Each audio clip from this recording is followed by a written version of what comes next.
इस्लामाबाद के अंदर जो ये इस्लामाबाद के जजों ने ख़त लिखा है, उन्होंने चीफ जस्टिस के हवाले से अगरचे कोई वाज़ेह बात नहीं की, लेकिन इस ख़त में कुछ इशारे ऐसे ज़रूर पाए जाते हैं कि चीफ जस्टिस शायद अपनी कोर्ट को ठीक तरीके से मैनेज नहीं कर पा रहे। क्या ये मेरा तासुर दुरुस्त है? भी हमने इनके साथ काम किया और तमाम वो लोग थे जो वो लोग थे जो जज नहीं बनना चाहते थे, लेकिन इन्हें उस वक्त जो चीफ जस्टिस थे अतर मिनल्ला साहब, उन्होंने मजबूर किया कि ये आएँ और सर्व करें इस्लामाबाद की अदलिया में, और इनके आने से अदलिया में बहुत ज़्यादा इम्प्रूवमेंट आएगी। तो ये वो जजेस हैं जिनको आप कह लें कि ज़बरदस्ती लाया गया था इस फील्ड में, हालांकि वो बहुत खुश थे अपॉइंटमेंट के बाद। जब तक जस्टिस अतर मिनल्ला रहे यहाँ पर तो बहुत अच्छा निज़ाम चलता रहा, लेकिन जब चीफ जस्टिस आमिर फारूक साहब आए तो ये कुछ शिकायत बढ़ना शुरू हो गई, और फिर वो एक पूरा जो शिकायत का सिलसिला था, फिर हमने देखा कि ये एक एक दो दो जजेस करते करते ये फिर 8 में से जो 6 जजेस हैं वो एक तरफ हो गए। इवन जो 7वें जज हैं वो भी हमारी इतलात हैं कि इसी तरह की राय रखते हैं, लेकिन उन्होंने दस्तखत नहीं किए। अच्छा। लेकिन इसमें अगर हम इनके कंडक्ट को भी देखें तो ये तमाम जो जजेस हैं ये अपनी अपनी जो फील्ड्स हैं उनके बहुत एक्सपर्ट्स हैं। अगर आप बाबर सत्तार साहब को देखें तो कॉन्स्टिट्यूशन और टैक्स मैटर्स के बहुत एक्सपर्ट हैं। तो ये जो इनको शिकायत आती रही, ये गाहे बगाहे अपने चीफ जस्टिस को बताते रहे, लेकिन जब चीफ जस्टिस की तरफ से कोई एक्शन नहीं लिया गया तो फिर ये मामला अब सुप्रीम कोर्ट चला गया। तो अभी भी ये जो जजेस हैं, मुझे ये पता था कि इनमें से कुछ जजेस इवन रिजाइन करने के ऊपर तैयार थे, लेकिन फिर इन्हें ये बताया गया कि आप सिस्टम के अंदर रहकर अपना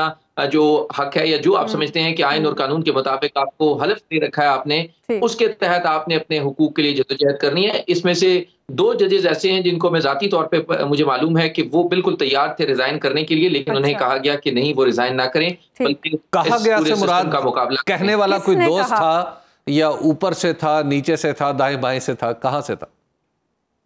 हबीब साहब, आप भी जानते हैं कुछ हालात ऐसे होते हैं जिसकी वजह से जो है वो रिजाइन किया जाता है। कुछ फिर मशवरा देने वाले दोस्त भी होते हैं जो आपको बताते हैं कि आप इन हालात का मुकाबला कर सकते हैं, नहीं कर सकते, और आपको रिजाइन कर देना चाहिए। लिहाजा उन्हीं जो सीनियर हैं और कुछ दोस्त हैं उन्होंने मशवरा दिया कि नहीं, आपने सिस्टम के अंदर रहकर इसकी फाइट करनी है। तो लिहाजा ये जो 6 जजेस हैं, इनकी तरफ से जो मुश्तरका तौर के ऊपर जो आज जो लेटर लिखा गया है, इसकी हम काफी अरसे से ये सुन रहे थे कि ये बात चल रही है। लेकिन फिर तमाम ने मुश्तरका तौर के ऊपर जब ये फैसला किया तो अब ये मामला सुप्रीम जुडिशल काउंसिल में है। लेकिन अभी भी ये जजेस जो हैं, अगर इन्हें खतरा ये था कि इन्हें रिमूव कर दिया जाएगा तो दे आर रेडी। तो आमिर सईद अब्बासी साहब, ये बताइएगा कि आप क्या समझते हैं कि जो हमारी सुप्रीम कोर्ट के अंदर भी तकसीम का एक तासुर है, जो पहले भी था और अब भी है, कुछ जजेस के बारे में कहा जाता है कि ये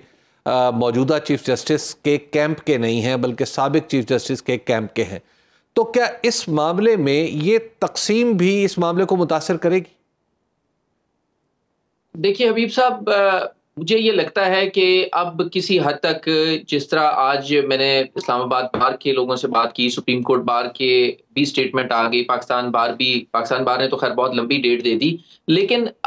इन जनरल जुडिशरी के तमाम ऑर्गन्स जो है वो ये समझते हैं कि दिस इज द टाइम कि अभी हमने अपने हाउस को इन ऑर्डर करना है। तो ये वो टाइम है कि हमें अपने नजरियाती इख्तलाफात से बाला होकर अपनी इदारे को बचाना है, और इदारे के जो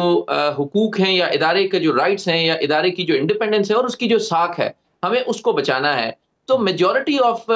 जो लोग हैं उनकी यही राय है कि इसके ऊपर हमें अपने जो छोटे मोटे इख्तलाफात भी हैं उनसे बाला होकर हमें इसके ऊपर जो है वो बात करनी चाहिए, इसका हल निकालना चाहिए और वंस फॉर ऑल इस मसले को हल कर लेना चाहिए, वरना जो अवाम का एतमाद है इदारे के ऊपर वो हमेशा के लिए ख़त्म हो जाएगा।